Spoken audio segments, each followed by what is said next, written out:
It's officially the holiday season, so of course we have to make a few batches of coquito. This spice-infused Puerto Rican cocktail is similar to eggnog, but much, much better. Loaded with coconut flavor, it's an easy recipe to batch and make ahead for the holidays.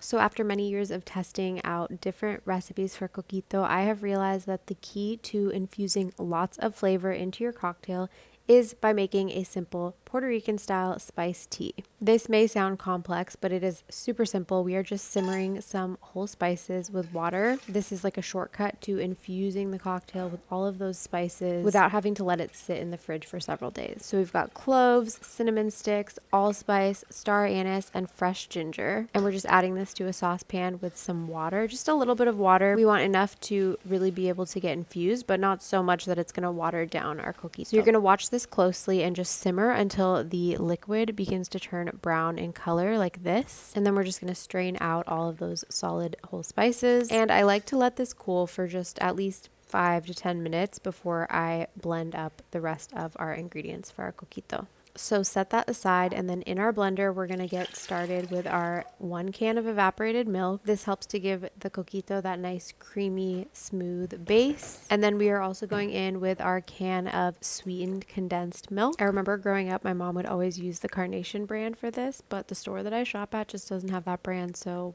we're working with what we've got. But for nostalgic purposes, I recommend going with Carnation. Not sponsored at all. And then we are adding in our coconut milk and our cream of coconut. The coconut milk helps to thicken it and give it that signature coconut flavor, and so does the cream of coconut. Highly recommend using Coco Lopez if you can find it. Also not sponsored. I just hate Goya. Okay, then we are adding in our spiced tea. It should be cooled by now.